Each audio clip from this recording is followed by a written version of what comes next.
Hey Newport, I'm Nicholas Pickles from Kiss 98.5, and I'm reading Chapter 8 of The Lemonade War. On Saturday morning, Jessie slept in, and even when she opened her eyes at 9:05, she still felt tired. How can I wake up tired, she wondered, as she buried her face in her pillow and dozed off. Well, 5 minutes later, she was awake for real, remembering why she was so tired. Yesterday's lemonade stand had been the hardest work of her life. Face painting, hair braiding, nail polishing. It had sounded like such a good idea. Jessie had been sure that every kid in the neighborhood would line up to buy a cup of lemonade. But that was the problem. Every kid had lined up for lemonade, and then wanted face painting and hair braiding and fingernail polishing and toenail polishing. One boy had asked for face painting on both cheeks, both arms, and his stomach. One girl begged for lots of little braids with ribbons woven in, and then nail polishing. Well, they all wanted different colors and decals, and it was impossible to get them to sit still long enough for the polish to dry. "We're going to run out of lemonade," Megan had said to Jessie at noon, as the line stretched all the way to the street. "Pour half cups instead of full ones," whispered Jessie. "It has to last." Well, Jessie and Megan had each made $24 on lemonade, and they'd worked 8 hours to do it. At the end of the day, they agreed, a good idea, but not worth it. After breakfast, Jessie pulled out her lockbox and sat on her bed. She kept the lockbox hidden in her closet, on a shelf under some sweaters. She kept the key in a plastic box in her desk drawer. The plastic box was disguised to look exactly like a pack of gum. You would never know it was hollow and had a secret sliding panel in its side. Jessie unlocked the box and opened the lid. And first she took out 3 torn slips of paper. There was one for value added and one for goodwill. There was also a new one that Jessie had added last night. Profit margin. Jessie lined up all 3 scraps of paper on her bed beside her, and she wasn't sure why she was saving these words, but she felt like they belonged in her lockbox. And next she took out her lemonade earnings. Every day Megan had squealed over how much money they'd made, but every day Jessie had known it's not enough, and it's not going to be enough to win. Jessie counted the money, and so far she had earned $40. It was a lot of money, but it wasn't nearly enough. She still needed to earn $60 more. And today was Saturday, and only 2 more selling days before she and Evan counted their earnings on Sunday night. So how was she going to sell enough lemonade to earn $60 in 2 days? She couldn't. That was the problem. No kid could earn $100 in just 5 days by selling lemonade. The profit margin was too small. She knew because she'd used her calculator to figure it out last night. The number said it all. There was no way 2 girls in one neighborhood could sell 375 cups of lemonade. Nobody wanted that much lemonade, no matter how hot the day was. Jessie looked at the money in her lockbox and the page of calculations on her desk. Any other kid would have quit, but Jessie wasn't a quitter. On good days, Jessie's mom called her persistent. On bad days, she told her she just didn't know when enough was enough. Jessie reached for the 10 bright ideas to light up your sales. It was on her bedside, right next to Charlotte's Web. Jessie's hand hovered. She looked longingly at Wilbur and Fern watching Charlotte hanging by a thread. But this was war, and she couldn't stop to read for fun. She grabbed the booklet and opened it to bright idea number 6. An hour later, she had a new scrap of paper stashed in her lockbox, and a whole new page of calculations on her desk. It might work. It could work. But she and Megan would have to risk everything they'd earned over the past 3 days. And Jessie would have to be braver than she'd ever been in her whole life. Jessie carried her lockbox and calculations downstairs. She went into the kitchen and pulled down the school directory, scanning the names of all the 3rd grade girls from the last year. She knew them all, from Evan, from recess, from the lunchroom, knew who they were, knew their faces, which ones were nice, which ones were not so nice, but she didn't really know any of them. Not enough to call them up. Not enough to say, "Want to do something today?" Not enough to ask, "Would you like to have a lemonade stand with me?" These girls were going to be her classmates, and Jessie felt her face grow hotter and her upper lip start to sweat. What was it going to feel like to walk into that classroom on the first day of school with all those eyes looking at her? Would they stare? Would they tease? Would they ignore her? Even if she said hi? Well, Jessie looked at their names, then slammed the directory shut. She couldn't do it. She just wasn't brave enough. Evan walked into the kitchen and grabbed an apple from the fruit bowl. A cloud of fruit flies rose up in the air and settled again. Evan inspected the apple and bit into it without washing it first. Jessie wanted to say something but held her tongue. She looked at him and thought, is it ever going to feel normal not talking to Evan? "Hey," she said. Evan raised his apple to her, his mouth too stuffed to talk. "So is Paul coming over today?" she asked. Evan shook his head, munching noisily. "Well, is anyone coming over?" Jessie was curious to see what the enemy was up to today. Yesterday, Evan's smile had told her plenty. He had sold a lot of lemonade. A lot. But what was he going to do today? Evan shrugged his shoulders. He swallowed so hard it looked like he was choking down an ocean liner. "But are you setting up your lemonade stand?" asked Jessie. "Nah, I'm good," said Evan, looking closely at his apple. "I'm just going to take it easy today." He took another enormous bite, walked out of the kitchen, and down the basement stairs. Take it easy? How could he take it easy? You didn't take it easy when you were in the middle of a war unless you had already won the war. Could that be possible? It was possible. There was no way Evan had earned $100 in just 3 days of selling lemonade. No way! Jessie's mind skittered like one of those long-legged birds on the beach. Had he? Could he? Were her calculations wrong? Was there some other way? Had she overlooked some detail, some trick? Was she missing something? Well, Jessie flipped open the school directory, and maybe he had $100. Maybe he didn't. She couldn't take a chance. She started putting pencil checks next to the names of the girls she thought might work out. She'd gone over the list twice when the doorbell rang, and it was Megan. "I've got a new idea," said Jessie. "Oh, not more lemonade," said Megan, sinking into the couch in the family room. "I'm tired of selling lemonade. It's just too hot. I practically had sunstroke yesterday painting all those faces." "We're done with that," said Jessie. "No more extra services. Doesn't pay off. But here's an idea. Forget lemonade. Let's go to 7-Eleven, said Megan. "Is Evan home? We could all go." "No, he's not home," said Jessie, eyeing the door to the basement. She needed Megan to be on board with her plan. She needed Megan to make phone calls. "Look, this is great, and we don't need to sell lemonade." Jessie laid out all the details. She showed Megan the new scrap of paper. Franchise. Then she showed Megan all her calculations. At first, Megan buried her head under a pillow, but then she poked her head out like a turtle and started to listen for real. "That sounds like a pretty good plan," she said.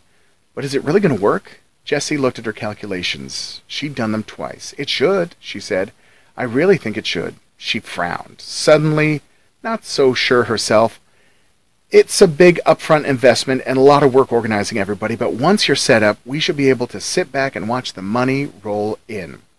The key is spreading everyone out so there'll be plenty of customers. We'll need at least 10 girls. 15 would be better." "Oh, that's the whole 4th grade class," said Megan, looking doubtful. "How are we going to get them to do this?" "Well, you could phone them all up," said Jessie, and she handed Megan the school directory, open to the 3rd grade page. "Me?" said Megan. "Why me?" "Because they know you," said Jessie. "Well, they know you too." "Yeah, but they like you." Megan shook her head. "Not all the girls are my friends. Even the ones that aren't your friends, they still like you. Everybody likes you, Megan." Megan looked embarrassed. "Oh, everybody likes you too," she said. "No, they don't," said Jessie. "They really don't." There was an uncomfortable silence between the two girls. Then Jessie shrugged her shoulders and said, "I don't know why those girls in my class last year didn't like me. I'm hoping this year will be better." Megan tapped her fingers on her knees. "You're nervous, huh?" "About 4th grade?" she asked. Jessie thought hard. "I'm worried that I won't make any new friends. You know, that all the kids will think I'm just some puny 2nd grader, that's all." She took a deep breath. "I don't belong." Well, Megan looked up at the ceiling for a minute. "Do you have an index card?" she asked. "Huh?" "I need an index card," said Megan. "Do you have one?" Jessie went to the kitchen, got an index card. She handed it to Megan.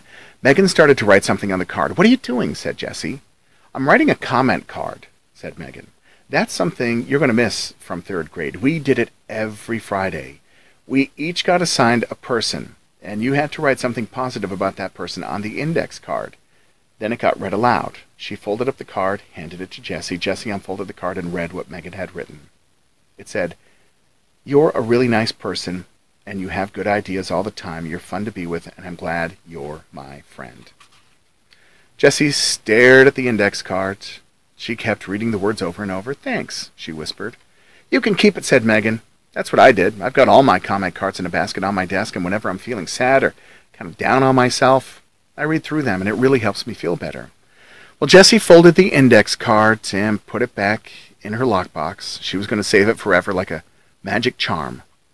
"So how about I make half the phone calls, and you make the other half," said Jessie. "Okay," said Megan, jumping up from the couch. It was surprising how many almost fourth-grade girls had absolutely nothing to do just 3 days before school started. In less than an hour, Jessie and Megan had 13 lemonade franchises set up for the day.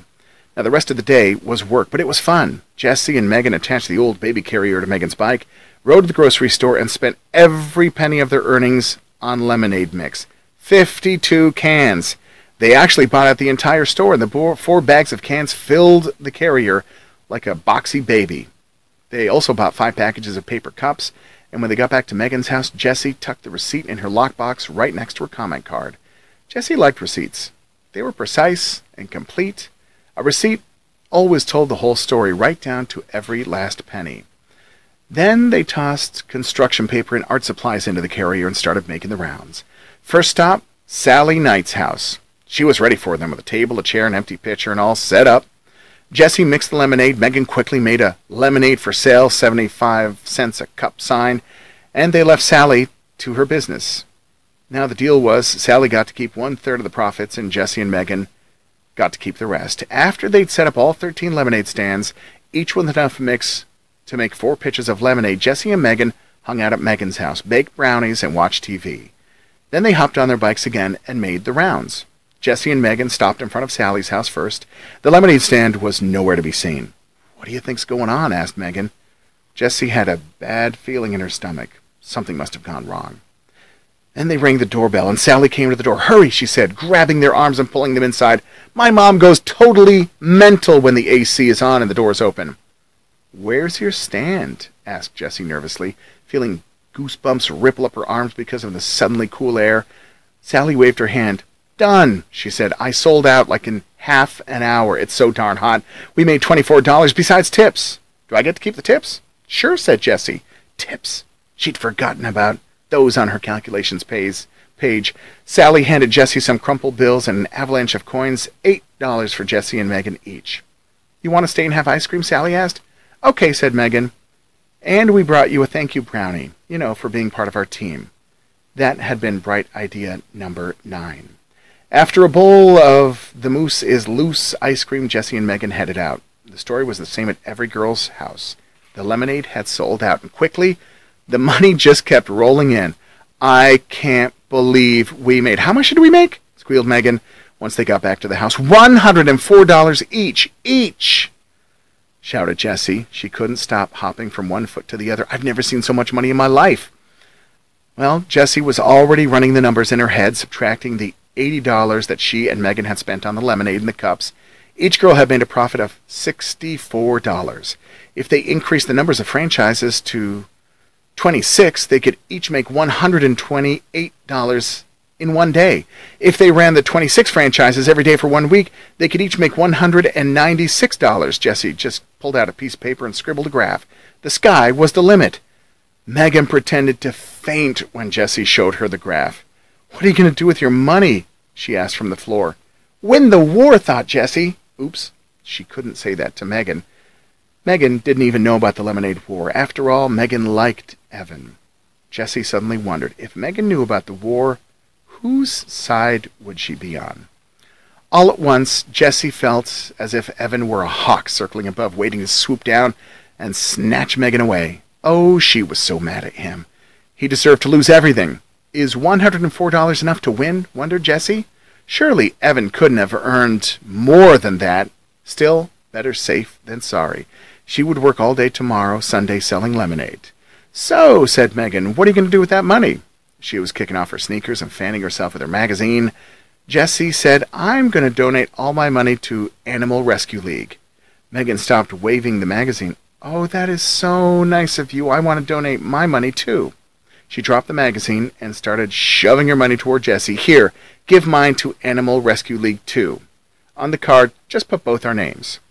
Well, the money came at her fast, and Jessie didn't know what to say. There it was, $208. $208, all in her hands. She had won. She had really, truly won the lemonade war. Just promise me one thing, said Megan. No lemonade stand tomorrow, okay? Okay, said Jessie. She didn't need a lemonade stand on Sunday if she had $208. My dad said tomorrow's the last day before the heat break, said Megan. So we're going to be going to the beach for the whole day. Want to come? Sure, said Jessie. Maybe Evan wants to come too, said Megan. Jessie shook her head. No, Evan's busy all day tomorrow. He told me he's got plans. Megan shrugged. Too bad for him. Yep, said Jessie, thinking of all that money. Too bad for him. And that is Chapter 8 of The Lemonade War. Thanks for listening.